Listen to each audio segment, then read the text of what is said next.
يا رب إني من ذنوبي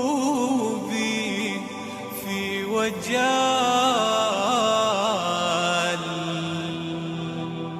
إن الحمد لله نحمده ونستعينه ونستغفره ونعوذ بالله من شرور أنفسنا ومن سيئات أعمالنا من يهده الله فلا مضل له ومن يضلل فلا هادي له وأشهد أن لا إله إلا الله وحده لا شريك له وأشهد أن محمدا عبده ورسوله.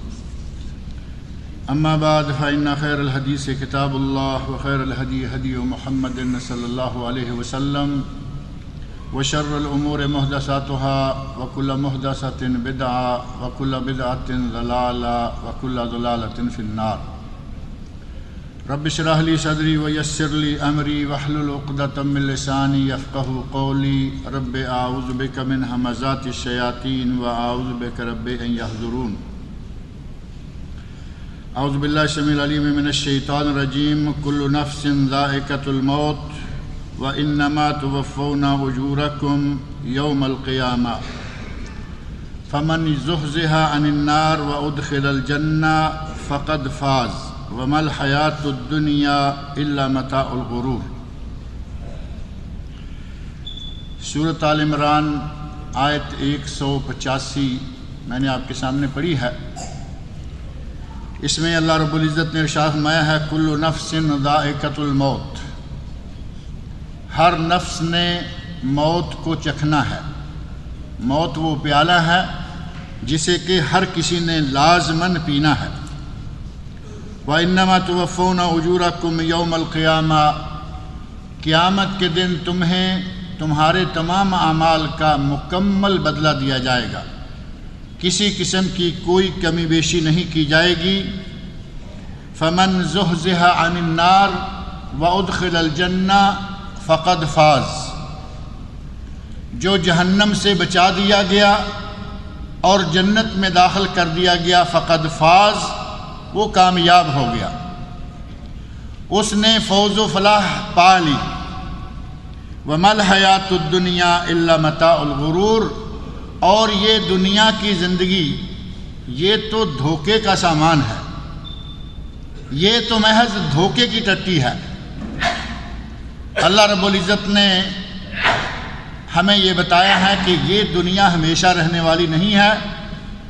یہاں کوئی پیدا ہوتے ہی اس دنیا سے رخصت ہو جاتا ہے، کوئی چند سال گزار کر کوئی عین عنفوان شباب میں جوانی کے عالم میں رخصت ہو جاتا ہے، اور کسی کو بڑی لمبی عمر ملتی ہے تو وہ 60 70 80 100 اور 100 سے آگے تو پھر بہت ہی کم لوگ جاتے ہیں. نبی صلی اللہ علیہ وسلم نے ارشاد فرمایا اعمار امتی بین 60 و 70. میری امت کے لوگوں کی عمریں 60 اور 70 سال کے درمیان ہیں. اور نبی صلی اللہ علیہ وسلم کا یہ ارشاد گرامی ہم اپنی آنکھوں کے سامنے نافذ ہوتا دیکھ رہے. 60 اور 70 کے درمیان عموماً اگر یہ کہا جائے کہ 90-95% لوگ ایسے ہیں جو 60-70 کے درمیان ہی ایکسپائر ہو جاتے ہیں، اور بے شمار لوگ ایسے ہیں جو 60 تک بھی نہیں پہنچ پاتے. اور نبی اکرم صلی اللہ علیہ وسلم نے ارشاد فرمایا کہ ان 60 اور 70 کے درمیان ہی موت ہو جاتی ہے، اور بہت تھوڑے ہیں جو 70 سے آگے جاتے ہیں، بہت تھوڑے لوگ. اور مر کر اگر زندگی کا معاملہ ختم ہو جائے، موت آ گئی، اب ہمیشہ کے لیے سب کچھ ختم ہو گیا، تو یہ تو بڑا ہی آسان مسئلہ تھا، موت آئی اور جان چھوٹی. اور اگر ایک مومن کا یہ ایمان ہے کہ مرنے پر معاملہ ختم نہیں ہوگا بلکہ نئی زندگی کا آغاز ہو جائے گا، آدمی اگلی زندگی کے لیے، آخرت کے لیے اسے کچھ عرصہ برزخ میں رہنا ہوگا، قبر میں گزارنا ہوگا، اس کے بعد محشر ہوگا. آدم علیہ السلام سے لے کر قیامت تک آنے والے تمام انسانوں کو اللہ ایک میدان میں جمع کرے گا، میزان قائم ہوگا، اچھے اور برے کا حساب ہوگا، نیکوں کو نیک بدلہ اور برے لوگوں کو برا بدلہ دیا جائے گا. وَإِنَّمَا تُوَفَّوْنَ أُجُورَكُمْ يَوْمَ الْقِيَامَةِ، قیامت کے دن سب کو پورا پورا بدلہ. نیکیاں کی ہیں نیک بدلہ، اور برائیوں میں عمر گزاری ہے تو برا بدلہ. اللہ نے فرمایا توفون، پورا پورا دیا جاؤ گے. کسی کو اس کے نیک اعمال کے بدلے میں کم نعمتیں نہیں ملیں گی، اور کسی کو اس کے برے اعمال کے بدلے میں اس کے انصاف سے زیادہ عذاب یا سزا نہیں ہوگی. اللہ رب العزت نے یہ ہماری زندگی بنائی ہے لِنَبْلُوَكُمْ أَيُّكُمْ أَحْسَنُ عَمَلًا. سورۃ الملک بالکل شروع میں تبارک الذی بیدہ الملک، آگے اگلی ہی آیت میں الذی خلق الموت والحیات لیبلوکم ایکم احسن عملا. اے لوگو، برکتوں والی وہ ذات ہے جس نے موت و حیات کو بنایا لیبلوکم ایکم احسن عملا، تاکہ وہ تمہیں آزما کر دیکھے کہ تم میں سے اچھے عمل کرنے والا کون ہے. احسن عملا، اللہ کو اچھا عمل چاہیے، بکثرت عمل نہیں چاہیے. ہمارے یہاں یہ معروف ہے، نماز پڑھنے لگیں تو کوشش ہوتی ہے کہ ہماری رکعتیں زیادہ سے زیادہ ہو جائیں. نفل شروع کیے، رات کو اٹھے نفل شروع کیے تو سجدے بے سجدہ، اور ہماری کوشش یہ ہے کہ آج مجھے گھنٹہ 2 مل گیا ہے، میں ان 60 یا 120 منٹوں میں کم از کم 100-150 رکعت تو پڑھ لوں. اللہ رب العزت فرمایا ایکم احسن عملا لیبلوکم ایکم احسن عملا. اللہ تمہیں یہ آزما کے دیکھنا چاہتا ہے کہ تم میں سے اچھا عمل کون. یہ نہیں فرمایا ایکم اکثر عملا، تم میں سے اکثر عمل کون کرنے والا ہے. جو اچھا عمل کرے گا اچھا بدلہ پائے گا، اور جو برا عمل کرے گا برا بدلہ پائے گا. اچھا عمل کرنے والوں کو اللہ کس قسم کی جنتوں سے نوازے گا، اس کی موت کیسی ہوگی، اس کی قبر کا عالم کیا ہوگا، محشر میں کیا ہوگا، اور آگے جنت یا جہنم دونوں میں سے کیا ہوگا. اچھا عمل کرنے والوں کے سلسلہ میں پچھلے خطبہ میں جنت کی نعمتوں کا تذکرہ کیا تھا. اللہ رب العزت ہم سب کو اہل جنت میں سے بنائے. موت کے ساتھ ہی آدمی کو جنت کی خوشخبریاں ملنا شروع ہو جاتی ہیں اگر وہ اہل جنت میں سے ہے. جیسا کہ پچھلی مرتبہ بھی ذکر ہوا، اگر اہل جنت میں سے ہے تو موت بڑی آسان، اور اگر وہ اہل جہنم میں سے ہے تو موت ہی بڑی مشکل ہو جائے گی. اسی پہلے مرحلے سے ہی آدمی کا آخرت کیا ہے، آخرت میں اس کا انجام کیا ہونے والا ہے، پہلے مرحلے سے ہی آدمی کو پتہ چل جاتا ہے. اور قبر میں جا کر حفرۃ من حفر النار یا روضۃ من ریاض الجنہ، وہ قبر یا تو جہنم کے گڑھوں میں سے ایک گڑھا بن جائے گی یا جنت کے باغیچوں میں سے ایک باغیچہ بن جائے گی. نیک ہے تو جنت کا باغیچہ، برا ہے تو جہنم کا گڑھا. اب اگلا میدان شروع ہوتا ہے محشر کا میدان. وہاں بھی جو لوگ نیک ہیں اللہ رب العزت ان کی مدد فرمائے گا. نبی صلی اللہ علیہ وسلم کے ہاتھوں ایک جام کوثر 50,000 سال تک دوبارہ پیاس نہیں لگے گی. اللہ تعالی ہم سب کو وہ جام کوثر نصیب فرمائے. اور وہ جام کوثر ہر کسی کو ملنے والا نہیں ہے. پچھلی مرتبہ بھی میں نے یہ اشارہ کیا تھا، صحیح مسلم میں حدیث موجود ہے، نبی صلی اللہ علیہ وسلم اپنی آنکھوں سے ایک جماعت کو آتے ہوئے دیکھیں گے، لگے گا کہ یہ میری جماعت، میری امت، میرے لوگ. لیکن حوض کے قریب آنے سے پہلے اللہ ان کی راہ میں دیوار کھڑی کر دے گا، اور نبی اکرم صلی اللہ علیہ وسلم کے استفسار پر اللہ فرمائے گا اِنَّكَ لَا تَدْرِي مَا أَحْدَثُوا بَعْدَكَ. اے میرے نبی، تو نہیں جانتا کہ ان لوگوں نے تیری شریعت میں، تیرے دین میں، تیرے بعد کیا کیا اپنی طرف سے ملاوٹیں کی تھی، کیا کیا بدعات ایجاد کی تھیں. تیری سنتوں کو چھوڑ کر ان لوگوں نے اپنی مرضی سے دین چلانا شروع کر دیا تھا. وہ جام کوثر اللہ ان کو دے گا جو نبی اکرم صلی اللہ علیہ وسلم کی سنت کی اتباع کرنے والے، نبی کے لائے ہوئے دین کو اسی انداز سے اپنانے والے ہیں جس انداز سے خود نبی اکرم صلی اللہ علیہ وسلم نے اپنایا.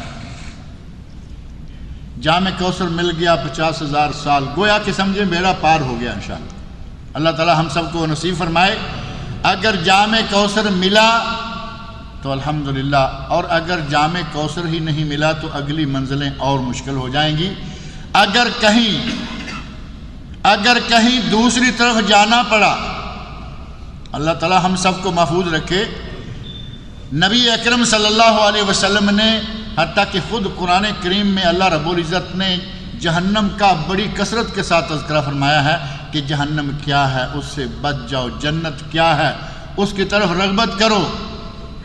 اللہ رب العزت نے فرمایا سارعوا الی مغفرۃ من ربکم والجنہ، اللہ کی مغفرت اور جنت کی طرف بھاگو، دوڑو، محنت کرو، جنت حاصل کرنے کی کوشش کرو۔ عرضها ارض السماوات والارض، اس جنت کی وسعتیں کتنی ہیں؟ جتنی زمین و آسمان کی وسعتیں ہیں اتنی وسعتیں اس جنت کی ہیں، اور اس کی وسعتوں کا تذکرہ پچھلے جمعہ میں کیا گیا تھا۔ جہنم کتنی بڑی ہے، اللہ تعالی ہم سب کو محفوظ رکھے۔ جہنم کی وسعت، جہنم کتنی بڑی ہے، صحیح مسلم میں نبی اکرم صلی اللہ علیہ وسلم ارشاد فرماتے ہیں یوتا یوم القیامہ، قیامت کے دن جہنم کو لایا جائے گا، اور جہنم کی وسعت، چوڑائی، اس کا عرض، طول کتنا ہوگا؟ یوتا بجہنم یومئذ، قیامت کے دن اسے لایا جائے گا، لہا 70,000 زمام، اس جہنم کی 70,000 نکیلیں ہوں گی۔ ایک نکیل سے اونٹ پکڑا ہوا ہوتا ہے نا، وہ نکیل جو ناک میں ڈالی ہوئی ہے تاکہ اونٹ قابو میں رہے، اللہ رب العزت نے جہنم اتنی بڑی بنائی ہے کہ نبی صلی اللہ علیہ وسلم ارشاد فرماتے ہیں یوتا یومئذ بجہنم لہا 70,000 زمام، اس کی 70,000 نکیلیں ہوں گی، مع کل زمام 70,000 ملک، اور ہر ایک نکیل کو 70,000 فرشتے نے پکڑا ہوا ہوگا۔ اونٹ کی نکیل ایک ہے، ایک ہی آدمی نے پکڑی ہوئی ہوتی ہے، اور ایک آدمی کے پاس ایک ایک دو دو نہیں 10 اونٹ ہوتے ہیں، اور یہ آدمی ہے اور وہ اللہ کا فرشتہ ہے۔ اللہ کے فرشتے کی قوت، اللہ کے فرشتے کی جسامت، حضرت جبرائیل علیہ السلام کی جسامت سے ہی اندازہ کیا جا سکتا ہے۔ نبی اکرم صلی اللہ علیہ وسلم ارشاد فرماتے ہیں کہ میں نے پہلی مرتبہ جب جبرائیل امین کو دیکھا، اس کی اصل حیت، اس کی اصل جسامت میں، تو ان کا قد کتنا ہے؟ پورا ایک افق، مشرق سے لے کر مغرب تک جو پوری زمین و آسمان کا افق ہے، وہ سارے کا سارا ڈھانپا ہوا ہے۔ ایک فرشتہ اتنا بڑا، اور 70,000 نکیلیں، اور ہر نکیل پر 70,000 فرشتہ ہوگا۔ اتنی بڑی جہنم ہوگی جو کہ تیار کی گئی۔ اس جہنم کی گہرائی کتنی ہے؟ صحیح مسلم میں نبی اکرم صلی اللہ علیہ وسلم ارشاد فرماتے ہیں، صحابی بیٹھے ہوئے ہیں، تمام صحابہ کرام نے ایک آواز سنی، جو آواز عموماً سننے میں نہیں آیا کرتی، ایک ایب نارمل قسم کی آواز ہے۔ عام آواز ہو تو کسی نے کوئی گولی چلائی ہوگی، کسی نے یہ کیا ہوگا، ایک آواز جو بالکل انوکھی قسم کی، صحابہ کرام کی جماعت میں آپ تشریف فرما ہیں، آواز سنی تو پوچھا کہ جانتے ہو کہ یہ آواز کیا ہے؟ صحابہ کرام کہتے ہیں کہ یا رسول اللہ، اللہ بہتر جانتا ہے یا آپ جانتے ہیں۔ نبی اکرم صلی اللہ علیہ وسلم ارشاد فرماتے ہیں آج سے 70 سال پہلے، آج سے 70 سال پہلے جہنم میں ایک پتھر گرایا گیا تھا، اور 70 سال سے وہ نیچے کی طرف جا رہا تھا، آج وہ جہنم کی تہ تک پہنچا ہے۔ 70 سال تک پتھر جہنم کی طرف گر رہا تھا، گہرائی کی طرف جا رہا تھا، اور آج 70 سال کے بعد وہ جہنم کی تہ تک پہنچا ہے۔ اتنی بڑی جہنم، اور اس جہنم کو اللہ رب العزت نے ہزاروں سال آگ کے ساتھ گرم کیا۔ ایک حدیث میں آتا ہے کہ نبی اکرم صلی اللہ علیہ وسلم ارشاد فرماتے ہیں اللہ نے ہزاروں سال جہنم کو آگ سے تپایا، وہ سرخ ہو گئی۔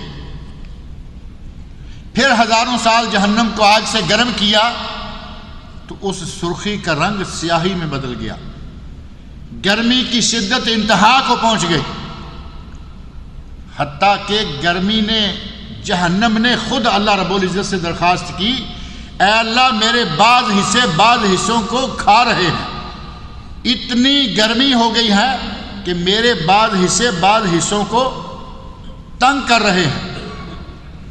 آپ نے سنا ہوگا کہ نبی کریم صلی اللہ علیہ وسلم نے ارشاد فرمایا ہے، جہنم سال میں 2 سانس لیتی ہے، ایک باہر کی طرف اور ایک اندر کی طرف، سال میں صرف 2 سانس اللہ نے اس وقت لینے کی اجازت دی جب جہنم نے کہا کہ میرے آپس کے ٹکڑے ایک دوسرے کو گرمی کو کھا رہے ہیں، اتنی گرمی زیادہ ہوگی، تو اللہ رب العزت نے اسے حکم فرمایا کہ ایک سانس لے لیا کرو باہر کو، ایک اندر کو، اور فرمایا کہ یہ جو گرمی آتی ہے، گرمیوں کے موسم میں جو ہم گرمی محسوس کرتے ہیں، یہ گرمی جہنم کی سانس کے نتیجہ میں ہے۔ آپ اندازہ کریں کہ سال میں ایک سانس صرف گرمی کی جہنم باہر کی طرف پھینکتی ہے، اور اس جہنم کو اللہ رب العزت نے کس انداز سے بانٹ رکھا ہے، پوری دنیا اس گرمی کو محسوس کرتی ہے۔ فیح جہنم، فرمایا یہ گرمی جہنم کی گرمی میں سے ہے۔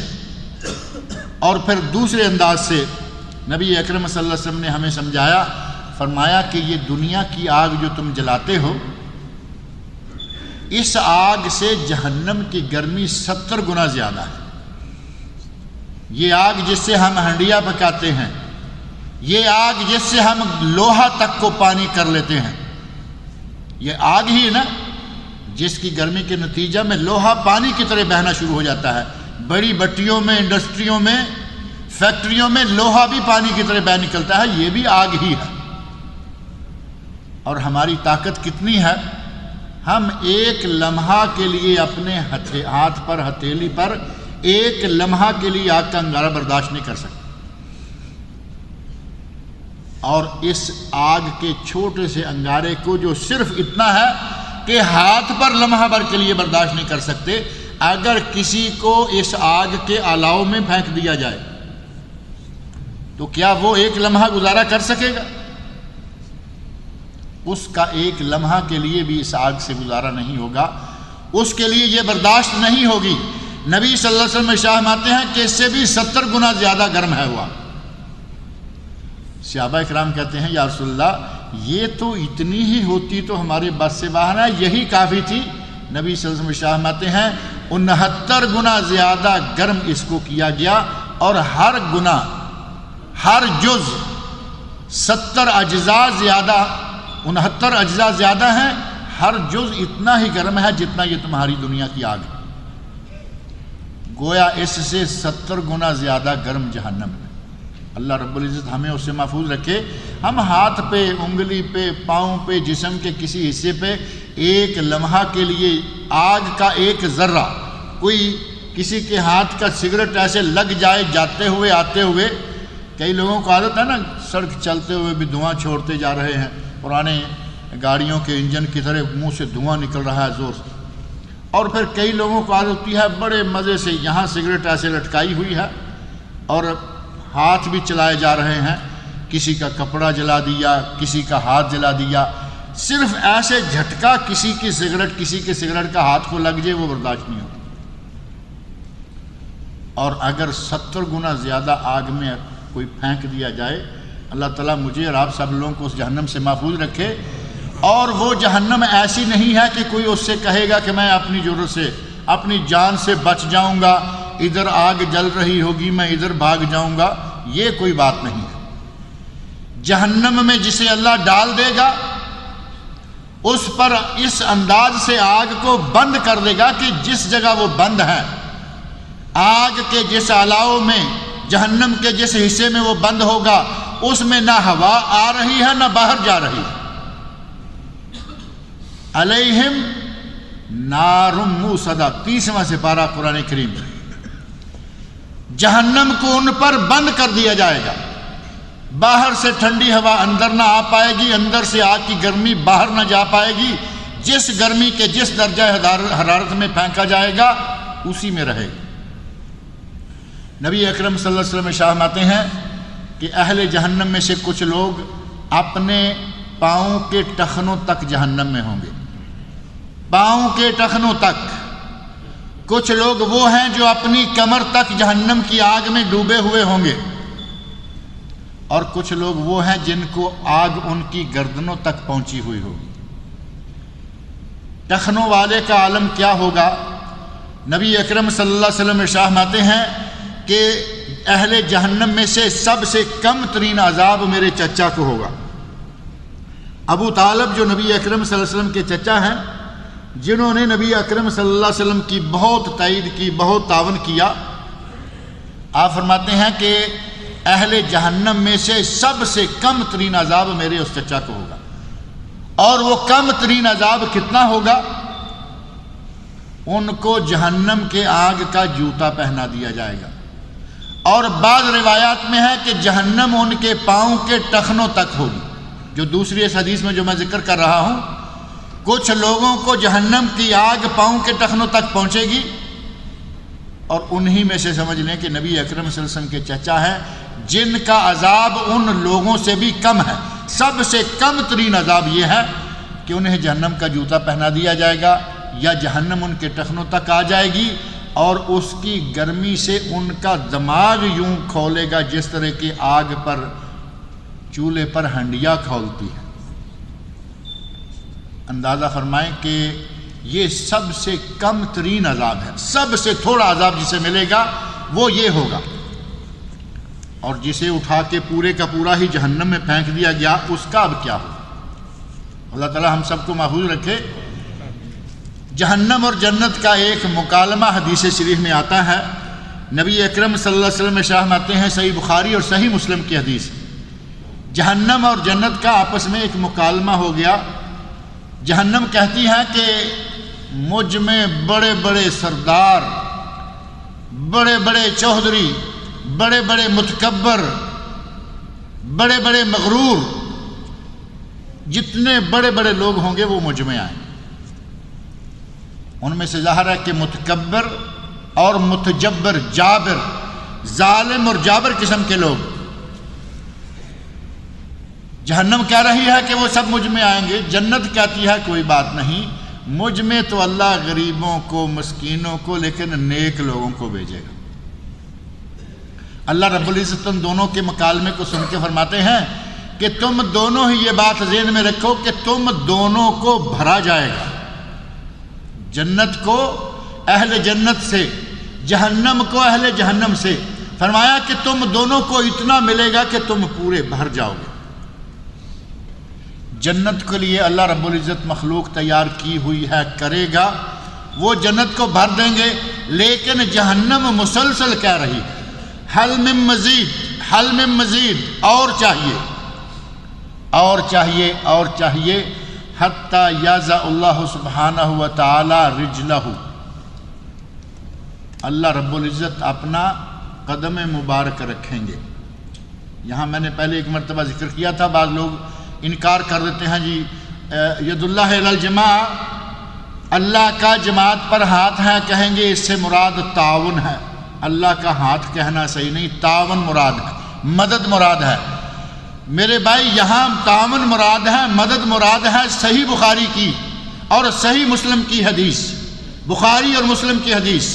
اللہ رب العزت اپنا قدم مبارک جہنم میں رکھیں گے، اس کا کیا کریں گے؟ سیدھا مان لینے میں ہمیں کیا حرج ہے؟ جیسا کہ تمام علماء اہل سنت کا یہ عقیدہ ہے کہ اللہ کے اسماء و صفات کو اسی طرح مان لینا چاہیے جس طرح کے وہ ہیں۔ اللہ کے نبی نے فرمایا کہ اللہ کا ہاتھ ہے، ید اللہ علی الجماع، مان لیا کہ اللہ کا ہاتھ ہے۔ ہاتھ کیسا ہے؟ ہم کہیں کہ ہمارے ہاتھ کی طرح ہے؟ نہیں، اللہ عرش الہی پر مستوی ہے، ثم استوى علی العرش، قرآن کریم نے بتا دیا مستوی کیسے ہے، ہم نہیں کہہ سکتے۔ اللہ کا قدم ہے، صحیح بخاری و مسلم کی حدیث ثابت، لیکن قدم کیسا ہے؟ ہمارے قدم کی طرح یہ نہیں کہہ سکتے۔ اللہ کی شان کو، اللہ کی جلالت کو جو چیز لائق ہے وہ اسی طرح ہے۔ ہم کہیں کہ اللہ عرش پر اس طرح کرسی، ٹیبل، عرش شاید کوئی ایسا ہے، بالکل نہیں۔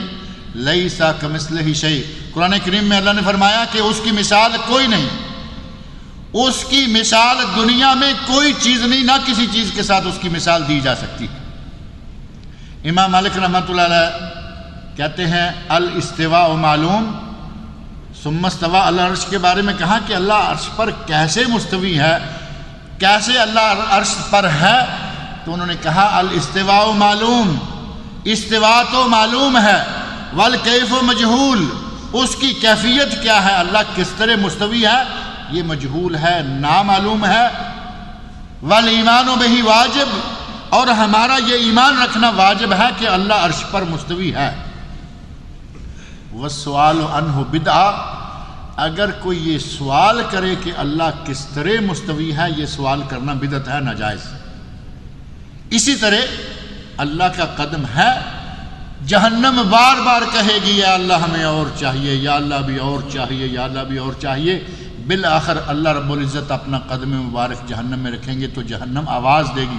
نبی صلی اللہ علیہ وسلم ارشاد فرماتے ہیں جہنم کہے گی قط قط، اے اللہ میں بھر گئی، اور نبی صلی اللہ علیہ وسلم ارشاد فرماتے ہیں اس کے ساتھ ہی جہنم شوق کرنا شروع ہو جائے گی، اس کی وسعتیں کم ہونا شروع ہو جائیں گی، اور وہ جتنے لوگ اس کے اندر موجود ہیں، جتنے اللہ نے ڈالنے ہیں، انہی پہ کفایت کرے گی اور کہے گی کہ اب میں بھر گئی ہوں۔ اللہ رب العزت ہم سب کو اس جہنم سے محفوظ رکھے۔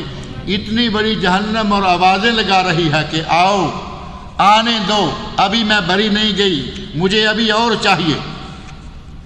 اس جہنم سے بچنے کے لیے ہمیں چاہیے کہ کچھ نہ کچھ کریں۔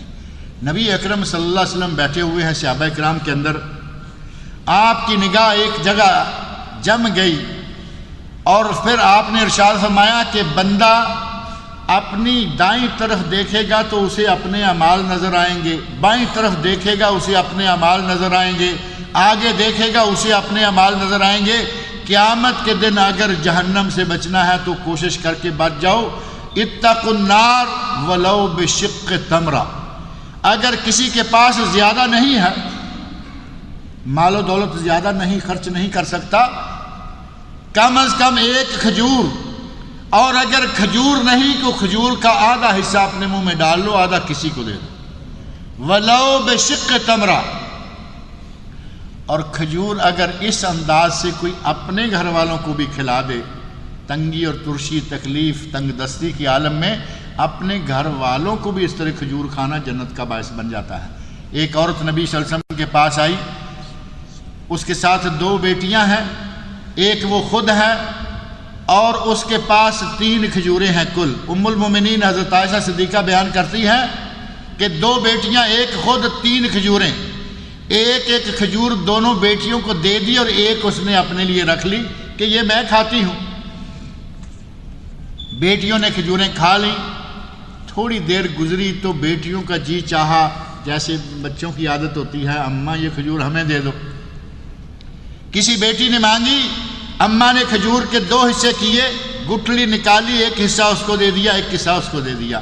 ام المومنین حضرت عائشہ صدیقہ رضی اللہ عنہا یہ منظر دیکھ رہی ہیں، نبی صلی اللہ علیہ وسلم تشریف لائے تو یہ منظر کشی کر دی۔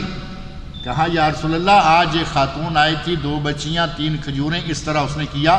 نبی صلی اللہ علیہ وسلم نے ارشاد فرمایا ان بچیوں کو ان کی ماں کے کھجوریں کھلانے، ان کی تربیت کرنے نے، ان بچیوں نے، ان کو کھلانے نے اس عورت کو جہنم سے محفوظ کر دیا۔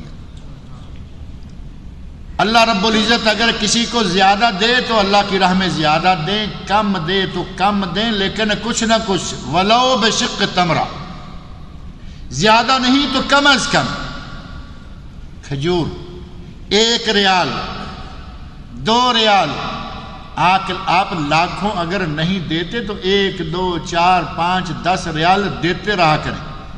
جمعہ کو نکلے کسی کو 5 7 10 ریال دے دے، کہیں بازار کو نکلے کسی کو 5 10 ریال دے دے، تھوڑا تھوڑا کر کے دیتے رہیں گے۔ اگر ایک عورت اپنی بچیوں کو کھلا کر جنت لے لیتی ہے تو ہم جب غیروں کو کھلائیں گے تو انشاءاللہ ہمیں بھی اللہ تعالیٰ اہل جنت میں سے بنائے گا۔ کوئی اتنی لمبی چوڑی محنتیں نہیں پڑتی، اپنے آپ پر کنٹرول کریں، گناہوں سے بچ جائیں۔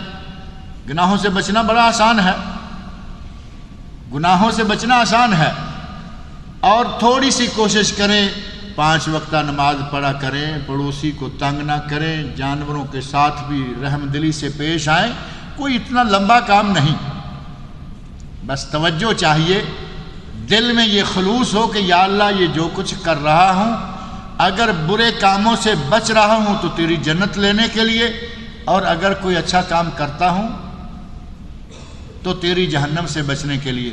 برے کاموں سے بچتا ہوں تو خواہش جنت کی، اچھا کام کرتا ہوں تو خواہش جنت کی اور جہنم سے بچنے کی خواہش ہے۔ کوشش کرے تو یہ اتنا لمبا کام نہیں، لیکن یہ کہا جائے کہ بنی آدم بالکل پاک صاف رہے گا، یہ تو ہوگا ہی نہیں۔ نبی اکرم صلی اللہ علیہ وسلم نے ارشاد فرمایا کل بنی آدم خطا، بنی آدم سارے ہی خطا کار ہیں، سارے لوگوں سے غلطیاں ہوتی ہیں، وخیر الخطائین التوابون، تم میں سے بہترین خطا کار وہ ہیں جو توبہ کرتے رہیں۔ بہترین خطا کار کون ہے؟ جو توبہ کرتے رہیں۔ ہم تو گناہوں کی گٹھڑی ہیں، نبی پاک صلی اللہ علیہ وسلم جو کوئی گناہ نہیں کیا کرتے تھے، اور جن کے گناہوں کو سورہ فتح کے شروع میں اللہ رب العزت نے فرمایا کہ اگر کوئی ہے بھی تو ہم نے معاف کیا، لِيَغْفِرَ لَكَ اللَّهُ مَا تَقَدَّمَ مِن ذَنبِكَ وَمَا تَأَخَّرَ، اے میرے نبی تیرے پہلے پچھلے تمام گناہ ہم نے معاف کیے۔ گناہ معاف ہیں۔ آپ رات کو لمبی تہجد کی نمازیں پڑھتے ہیں، پاؤں سوج جاتے ہیں، پاؤں پر سے سوج کر خون کے ریشے پھوٹنے لگتے ہیں۔ ام المومنین حضرت عائشہ صدیقہ فرماتی ہیں یا رسول اللہ، اللہ نے آپ کے تو گناہ معاف کر رکھے ہیں، تو آپ اتنا مشقت میں اپنے آپ کو کیوں ڈالتے ہیں؟ ہمارے لیے کبھی اس طرح کا اعلان ہو جائے تو ہم شاید مسجد کا منہ بھی نہ دیکھیں کہ ہم تو بخشے گئے، ہمیں تو اللہ نے سرٹیفکیٹ دے دیا۔ ام المومنین حضرت عائشہ صدیقہ رضی اللہ عنہ پوچھتی ہیں کہ آپ کیوں اتنا اپنے آپ کو مشقت میں ڈالتے ہیں، اتنا لمبا کھڑے رہتے ہیں، پاؤں سوج جاتے ہیں؟ اللہ نے آپ کے لیے بشارت دے رکھی ہے کہ ہم نے پہلے پچھلے تمام گناہ معاف کیے۔ تو نبی اکرم صلی اللہ علیہ وسلم ارشاد فرماتے ہیں، آپ نے فرمایا افلا اکون عبدا شکورا، اے عائشہ اللہ نے مجھے اتنی بڑی بشارت دی ہے تو میں اس کی بشارت کا شکریہ نہ ادا کروں؟ میں اس کی بشارت کے شکریہ کے لیے نمازیں پڑھتا ہوں، نیک عمل کرتا ہوں کہ اللہ تو نے مجھے یہ نعمت عطا فرمائی۔ نبی صلی اللہ علیہ وسلم جو گناہوں سے پاک ہیں، جنہیں اللہ رب العزت نے گناہوں سے محفوظ رکھا ہوا تھا، ایک مجلس میں آپ 70 مرتبہ یا 70 سے زیادہ مرتبہ اور ایک روایت کے مطابق 100 مرتبہ ایک مجلس میں بیٹھے آپ توبہ استغفار کیا کرتے تھے۔ آپ اندازہ کریں کہ نبی صلی اللہ علیہ وسلم اگر ایک مجلس میں 70 مرتبہ کہیں استغفر اللہ، جن کے گناہ معاف ہو چکے ہیں، تو ہمیں کیا کرنا چاہیے؟ صحیح بخاری و مسلم کی حدیث، واللہ نبی صلی اللہ علیہ وسلم شاہ باتیں ہیں، واللہ انی لا استغفر اللہ فی اليوم، انی لا استغفر اللہ واتوب الیہ فی اليوم اکثر من 70 مرہ، مجھے اللہ کی قسم ہے کہ میں ایک دن میں، ایک مجلس والی بات الگ ہے، اللہ کی قسم کھا کے فرمایا کہ میں ایک دن میں 70 مرتبہ سے زیادہ توبہ استغفار کرتا ہوں، استغفر اللہ کہتا ہوں، اے اللہ مجھے بخش لے کہتا ہوں، بخشش مانگتا ہوں، واتوب الیہ اور توبہ بھی کرتا ہوں۔ ہم تو گناہ گار ہیں، ہمیں چاہیے کہ بکثرت توبہ کیا کریں، بکثرت اللہ سے مغفرت طلب کیا کریں، اور جنت کی طلب کریں، جہنم سے بچنے اور جہنم سے اپنے آپ کو محفوظ کرنے کی جتنی بھی ہو سکے کوشش کریں۔ قیامت کے دن 2 جماعتیں ہو جائیں گی، معروف چیز ہے، یوم تبیض وجوہ وتسود وجوہ، قیامت کے دن کچھ لوگوں کے چہرے کالے ہو جائیں گے، یا یوں کہیں کہ گناہوں کے نتیجوں میں کچھ لوگوں کے منہ کالے ہو جائیں گے، کچھ لوگوں کے منہ روشن ہو جائیں گے۔ وہ 2 گروہ جو ہیں ان میں سے اللہ رب العزت ہم کو ان میں سے بنائے جن کے روشن چہرے ہوں گے۔ اللہ رب العزت ہم کو ان لوگوں میں سے حشر کے موقع پر اٹھائے جن کو اللہ حوض کوثر سے نبی اکرم صلی اللہ علیہ وسلم کے دست مبارک سے جام کوثر عطا فرمائے گا۔ اللہ تعالی ہمیں ان لوگوں میں سے بنائے جو کہ اہل جنت میں سے ہوں گے، اور اللہ سے دعا کریں کہ اللہ رب العزت ان لوگوں کو شفائے کاملہ و عاجلہ عطا فرمائے جو کہ بیمار ہیں اور جو فوت ہو گئے ہیں، ان کی اللہ رب العزت مغفرت فرمائے۔ ہمارے یہاں خبر کنگ فہد ٹیچنگ ہسپتال میں ڈاکٹر عابد حسین صاحب ہیں، ان کے والد آج ہی پتہ چلا ہے کہ انڈیا بنگلور میں فوت ہو گئے ہیں۔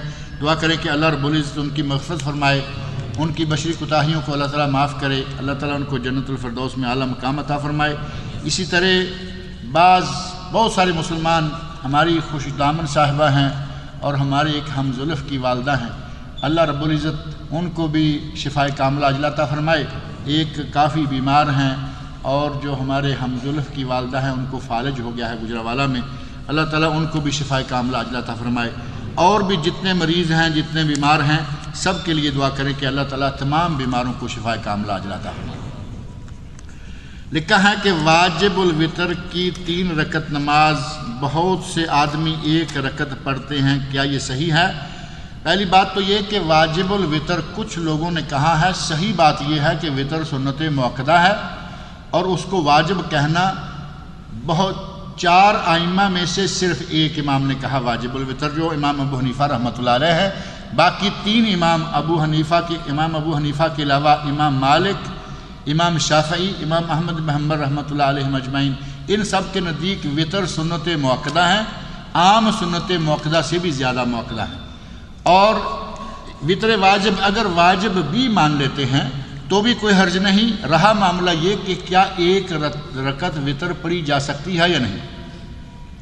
ہمارے یہاں یہ نظریہ پایا جاتا ہے کہ وتر 3 ہے، نہ کم نہ زیادہ، جبکہ یہ نظریہ بالکل غلط ہے۔ وتر 1 بھی ہے، 5 بھی ہے، 7 بھی ہے، 9 بھی ہے، 11 بھی۔ نبی اکرم صلی اللہ علیہ وسلم سے 3 سے زیادہ بھی ثابت ہے اور نبی صلی اللہ علیہ وسلم سے 1 بھی ثابت ہے۔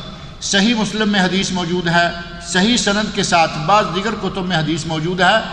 نبی اکرم صلی اللہ علیہ وسلم فرماتے ہیں کہ اگر کوئی آدمی نماز پڑھنے لگا، وتر پڑھنے سے پہلے 2 کر کے وہ رکعتیں پڑھتا رہے، اگر اسے خدشہ ہو کہ اب میں اگر 3 رکعتیں وتر پڑھوں گا تو اذان ہو جائے گی، فَلْيُصَلِّ رَكْعَةً، 1 رکعت پڑھ لے، تُوتِرُ مَا كَانَ قَبْلَهَا، تو پہلے اس نے جتنی رکعتیں پڑھی ہیں وہ ان سب کو وتر بنا دے گی۔ 4 پڑھی ہیں تو 5 وتر ہو گئے، 6 پڑھی ہیں تو 7 وتر ہو گئے، 8 پڑھی ہیں تو 9 وتر ہو گئے، پہلے 2 پڑھی ہیں تو 3 وتر ہو گئے۔ صحیح سند کے ساتھ ثابت اس حدیث میں 1 رکعت کا ذکر موجود ہے، لہٰذا ہمارے یہاں جو سختی کی جاتی ہے کہ 1 ہے نہیں اور نہ 3 سے کم ہے، نہ 3 سے زیادہ، نبی اکرم صلی اللہ علیہ وسلم سے کم بھی ثابت ہے، زیادہ بھی ثابت ہے۔ پانی کا گلاس کھانا کھاتے وقت سیدھے ہاتھ سے ہی پینا یا بائیں ہاتھ سے گلاس پکڑ کر دائیں ہاتھ سے سہارا لے کر، وہ ایک طریقہ کار بنا ہوا ہے کہ دائیں ہاتھ سے کھانا کھا رہے ہیں، آپ چاہے آپ کو بوتل دی گئی پانی والی جو آپ نے پھینک دینی ہے اس کو بھی دائیں ہاتھ نہیں لگائیں گے، گلاس پلاسٹک کا یا کاغذ کا ہے وہ بھی پھینک دینا ہے۔ آج کل جتنی اس طرح کی چیزیں ویسٹ کرنے والی نکلی ہوئی ہیں اس کو بھی یہ دائیں ہاتھ سے نہیں پکڑیں گے، بائیں ہاتھ سے پکڑا ہوا ہے مضبوط طریقے سے اور نیچے سے اس کو لیڈ دی ہوئی ہے۔ یہ انگوٹھے کے ساتھ، کئی لوگوں کو دیکھا انگلی کے ساتھ، اللہ کے نیک بندو یہ ضائع ہونے والی چیزیں ہیں، ان کو آپ اپنا دائیں ہاتھ نہیں لگا رہے کہ ان کو تیل لگ جائے گا، آپ پیئیں اور پھینک دیں۔ گھر میں ہے تو دھو لیں، اگر اپنے فیملی والے گھر میں ہیں، آپ کی والدہ، آپ کی بیوی، آپ کی بہن، آپ کی بیٹی، کوئی دھوئے گا، آپ نے دھونا بھی نہیں، آپ کیوں سنت رسول کی خلاف ورزی کرتے ہیں؟ دائیں ہاتھ سے پکڑیں، دائیں سے کھائیں، دائیں سے پئیں۔ فَإِنَّ الشَّيْطَانَ يَأْكُلُ بِشِمَالِهِ وَيَشْرَبُ بِشِمَالِهِ، نبی صلی اللہ علیہ وسلم فرماتے ہیں کہ شیطان بائیں ہاتھ سے کھاتا ہے اور شیطان بائیں ہاتھ سے پیتا ہے۔ کیا یہ گوارا ہے یا گلاس کو خراب کر کے پھینک دینا اچھا ہے؟ دائیں ہاتھ کو زیادہ سے زیادہ بریانی کھاتے وقت کچھ لگ گیا ہے تو کوئی بات نہیں، آپ اتنا نہ کریں کہ گناہ گار ہو جائیں اور گلاس کو تیل نہ لگنے دیں۔ اور کچھ لوگ کہتے ہیں کہ گلاس کو تیل لگ گیا تو کئی لوگ کہیں گے جی یہ کتنے بد تہذیب لوگ ہیں۔ مان لیتے ہیں کہ کسی غلط آدمی نے، کسی مغرب زدہ آدمی نے آپ کو بد تہذیب کہہ دیا، اس سے اچھا ہے آپ کو کوئی یہ تو نہ کہے کہ آپ شیطانی حرکت کر رہے ہیں، یا شیطانی حرکت سے بد تہذیبی زیادہ بری لگتی ہے۔ اور بد تہذیب وہ بدبخت لوگ آپ کو کہہ رہے ہیں جن کو خود تہذیب نام کا پتہ ہی نہیں۔ یورپ والے اپنے آپ کو بڑا تہذیب یافتہ سمجھتے ہیں، جنہیں بولو براز کا انداز نہیں آتا کہ شریعت میں اللہ نے بول و براز کا انداز کیا بتایا ہے. آپ ان کو تہذیب یافتہ سمجھتے, انہوں نے اپنے آپ کو سویلائزڈ کہہ دیا, آپ نے مان لیا. سب سے بہترین تہذیب وہ ہے جو اسلامی تہذیب. اسلامی تہذیب جس طرح اسلام کے مقابلہ میں کوئی دین نہیں, اسی طرح اسلامی تہذیب کے مقابلہ میں کوئی تہذیب نہیں. آپ کو بڑے فخر کے ساتھ دائیں ہاتھ سے گلاس پکڑنا چاہیے. گلاس کو تیل لگتا ہے تو تل لگنے دے. سر کے بالوں کو کالے رنگ کے بغیر بازار میں کئی رنگ ملتے ہیں, یہ رنگ بال کو لگا سکتے ہیں. کالے رنگ کو چھوڑ کر کوئی بھی رنگ لگایا جا سکتا ہے, اس میں کوئی حرج نہیں, بلکہ کالے رنگ کو چھوڑ کر دوسرا کوئی رنگ لگانا چاہیے. اس مسئلے کو کرتے ہوئے اکثر لوگ ذرا گھبراتے ہیں, ڈرتے ہیں. صحیح بات یہ ہے کہ سفید چھوڑنا جائز ہے, بالوں کو سفید چھوڑنا جائز ہے, چھوڑے رکھیے. لیکن اگر کوئی نہ کوئی رنگ, براؤن ہے, یلو ہے, بلو ہے, کوئی نہ کوئی رنگ لگانا چاہیے. نبی اکرم صلی اللہ علیہ وسلم کے پاس حضرت ابو بکر صدیق رضی اللہ عنہ کے والد حضرت ابو قحافہ رضی اللہ عنہ کو لایا گیا. بڑھاپے کی وجہ سے ان کی یہ بھویں تک سفید ہو چکی ہیں, مونچھیں, سر, داڑھی, بھویں. داڑھی اسلام ابھی تک نہیں لائے تھے, داڑھی پھر بھی تھی. ہمارے یہاں تو پتہ نہیں کیا ہو گیا ہے, اسلام نہیں لائے تھے, داڑھی تھی, کیونکہ داڑھی تو مردوں کی نشانی شمار کی گئی ہے. بہرحال داڑھی, سر سب سفید ہیں. نبی اکرم صلی اللہ علیہ وسلم فرمایا کہ ہمیں ابو قحافہ کا اسلام منظور ہے, یعنی اسلام ہو گیا, یہ مسلمان ہو گئے. اذهبوا به الى نسائه, اب انہیں ان کی عورتوں کے پاس لے جاؤ. بہویں ہوں گی, بیٹیاں ہوں گی, بہنیں ہوں گی, بیویاں ہوں گی, کوئی بھی ہوگا, عورتوں کے پاس لے جاؤ اور انہیں کہو وَلِيُغَيِّرْنَ الشَّيْبَ, ان کے بڑھاپے کا رنگ بدل دیں. وَلْيَتَجَنَّبْنَ السَّوَادَ, اور کالے رنگ سے اجتناب کریں. کالے رنگ کو چھوڑ کر اس ضعیف العمر بوڑھے کو, جو اب بیچارے سیدھے کھڑے بھی نہیں ہو سکتے, اس کے باوجود نبی سے فرمایا کہ ان کے بڑھاپے کا رنگ یعنی سفید رنگ کو بدل دیں. اب سفید چھوڑنا بہتر ہوگا یا رنگ بدلنا بہتر ہوگا؟ اس حدیث کی روح سے تھوڑی سی آواز سن سکتا ہوں میں آپ کی؟ سفید بہتر ہوگا یا رنگ بدلنا بہتر ہوگا؟ رنگ بدلنا بہتر ہوگا. مستحب یہ ہے کہ رنگ بدلیں, جائز یہ ہے کہ نہ بدلیں. مستحب ہمیشہ بہتر ہوتا ہے, بدلنا چاہیے. کیا قبر نیک اور بد دونوں کو بیچے گی؟ قبر کا عذاب جو ہے نیک لوگوں کے لیے تو ظاہر ہے کہ وہ بہت ہی کھلی ہو جائے گی, تا حد نظر کھلی ہوگی. وہ پسلیاں توڑے گی برے لوگوں کے لیے, برے لوگوں کی. اللہ تعالی ہمیں اس کے دبانے سے, بھینچنے سے محفوظ رکھے. اور جہاں تک تعلق ہے موت کے وقت, موت کی شدتوں کا, جسے سکرات کہا جاتا ہے, تو اس سے کوئی بچ نہیں سکے گا. حتیٰ کہ ہمارے نبی محمد الرسول اللہ صلی اللہ علیہ وسلم سکرات الموت سے گزرے. اور ام المومنین حضرت عائشہ صدیقہ رضی اللہ عنہ فرماتی ہیں کہ پہلے میں کہا کرتی تھی کہ نیک آدمیوں کو, نبیوں کو سکرات نہیں ہوتے, لیکن جب سے میں نے نبی صلی اللہ علیہ وسلم کی موت کا منظر دیکھ لیا ہے, اب میں نے یہ کہنا چھوڑ دیا ہے. نبی صلی اللہ علیہ وسلم جب فوت ہوئے, آخری اوقات, آخری لمحات میں کچھ اس طرح کی شدت آپ میں پائی جا رہی تھی. ایک تو جو یہودی عورت نے بکری کا زہر کھلا دیا تھا بکری کے گوشت میں, اس زہر کا اثر اب شروع ہو گیا, اس کی تکلیف شروع ہو گئی. دوسرا آپ کی درد سر شروع ہوئی اور وہ مسلسل ہوتی رہی. تیسرا موت کی سختیاں کچھ ایسی تھیں کہ آپ بار بار اپنے چہرہ مبارک پہ کپڑا ڈالتے, پھر ہٹاتے, پھر ڈالتے. بے چینی کا عالم, پاس پانی پڑا ہوا ہے, اس میں ہاتھ گیلا کرتے, اپنا ہاتھ اپنے سر پہ, اپنے چہرے پہ پھیرتے, کپڑا گیلا کرتے, چہرے پہ پھیرتے. یہ کوئی عام حالت نہیں تھی. اور ساتھ آپ اپنی زبان مبارک سے ارشاد فرماتے, الا ان للموت سکرات, لوگوں خبردار ہو جاؤ, موت کے سکرات, موت کی شدتیں ہیں. اور یہ تو ان کا عالم ہے جو محبوب کبریا ہیں, اور جو ہم خطا کا پتلا ہیں. اللہ رب العزت موت آسان فرمائے. ہندو پاک میں خطبہ سے قبل اکثر مسجدوں میں اردو میں ایک خطبہ ہوتا ہے, کیا وہ عمل صحیح ہے؟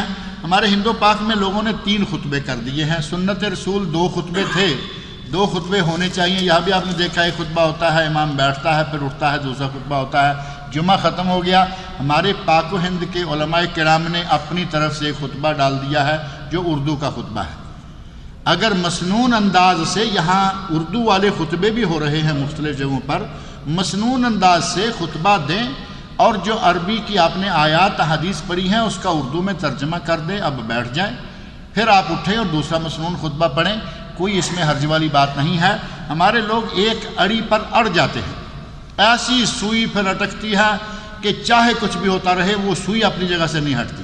کہاں کہ خطبہ صرف عربی میں ہونا چاہیے، جبکہ یہاں علامہ ابن باز اور دیگر بڑے بڑے مفتیوں نے کہا کہ لوگوں کی زبان کا حساب رکھتے ہوئے خطبے کو اس زبان میں منتقل کیا جا سکتا ہے۔ مسنون خطبہ پڑھیں، ترجمہ کر دیں۔ ہمارے بھائیوں نے اس اجازت سے فائدہ اٹھانے کی بجائے تیسرا خطبہ ایجاد کر لیا جو پہلے وہ الگ سے دیتے ہیں، وہ انداز جو ہے وہ سنت کے بالکل خلاف ہے۔ سجدہ سہو کا طریقہ کیا ہے؟ اگر کسی کو شک ہو گیا کہ 3 رکعتیں تھیں، 4 تھیں، 3 تھیں، 4 تھیں، 3 پر بنیاد رکھے، کیونکہ 3 تو شور ہے، 4 والی میں شک ہے، 3 پہ بنیاد رکھے، چوتھی پڑھ لے، سلام پھیرنے سے پہلے 2 مرتبہ 2 سجدے کرے اور اس کے بعد سلام پھیر دے، پورا اتحیات پڑھ کے دعائیں مانگ کے جب سلام پھیرنے لگے تو اس سے پہلے 2 سجدے کرے، یہ ہے سجدہ سہو۔ اور اگر کسی کو پتہ چل گیا کہ یقیناً میری نماز میں اضافہ ہو گیا ہے، میں نے تو 5 رکعتیں پڑھ لی ہیں، یہ یقین ہو جائے، ایسی شکل میں وہ سلام پھیر کر بعد میں 2 سجدے کرے، پہلے سلام پھیر لے دونوں طرف اور اس کے بعد 2 سجدے کرے، یہ ہے اگر نماز میں اضافہ ہو جائے۔ اور اگر نماز میں کمی ہو گئی یا شک ہو گیا تو سلام پھیرنے سے پہلے 2 سجدے کرنا سجدہ سہو ہے۔ انٹرنیٹ میں پڑھا ہوگا کہ اس میں لکھا تھا سلام پھیرو اور سجدہ سہو کرو اور سلام پھیرو، کیا یہ صحیح ہے؟ وہ ہمارے پاک و ہند میں معروف ہے نا، اتحیات آدھا پڑھ کے دائیں طرف سلام پھیر کے پھر سجدے کر کے پھر بیٹھ کے، وہ انداز ہمیں حدیث سے کہیں نظر نہیں آیا۔ اگر سلام پھیرنی ہے تو دونوں طرف سلام، اگر اضافہ ہو جائے بعد میں 2 سجدے، یا پھر 2 سجدے کر کے دونوں طرف سلام، وہ دونوں تینوں قسم کے طریقوں کو اکٹھا کر کے اپنی طرف سے ایک سلسلہ بنا دیا گیا ہے۔ وطر کا صحیح طریقہ کیا ہے؟ دعا رکوع سے پہلے پڑھنا چاہیے، رکوع کے بعد۔ وطر کے بارے میں صحیح طریقہ جو ہے وہ 2 رکعتیں پڑھ کر سلام پھیر دیں، پھر 1 رکعت پڑھیں، صحیح ترین طریقہ یہ ہے، اور اسی میں 1 رکعت کے وطر کا ثبوت بھی آ جائے گا۔ اور دوسرا طریقہ یہ ہے کہ 3 رکعتیں مسلسل پڑھیں، 1 رکعت پڑھی اٹھ جائیں، دوسری رکعت پڑھی اٹھ جائیں، تیسری رکعت پڑھی اور رکوع سے پہلے یا رکوع کے بعد جہاں آپ کا جی چاہے دعائے قنوت کریں، لیکن درمیان میں 2 رکعتیں پڑھ کر قاعدہ کرنا، اتحیات پڑھ کے پھر اٹھنا سلام پھیرنے کے بغیر، یہ طریقہ کسی صحیح حدیث سے ثابت نہیں۔ ہمارے پاک و ہند میں یہی زیادہ مروج ہے اور یہی کسی حدیث سے ثابت نہیں ہوتا۔ یا 2 رکعتیں پڑھ کے سلام پھیرے یا بغیر قاعدہ کیے مسلسل 3 رکعتیں پڑھیں سلام پھیریں، 1 سلام 1 قاعدہ 3 رکعتیں، یا 2 قاعدے 2 سلام 3 رکعتیں، اس انداز سے وطر پڑھنا چاہیے۔ رکوع سے پہلے دعا مانگنا زیادہ صحیح احادیث سے ثابت ہے، لیکن رکوع کے بعد بھی ثابت ہے۔ اسی طرح اگر کوئی ہاتھ اٹھا کے دعا مانگتا ہے تو بھی جائز ہے، اور اگر رکوع سے پہلے ہاتھ باندھے دعا مانگتا ہے تو بھی جائز ہے، اس میں انشاءاللہ کوئی حرج نہیں ہے۔ اللہ تعالیٰ مجھے اور آپ سب لوگوں کو نیک عمل کی توفیق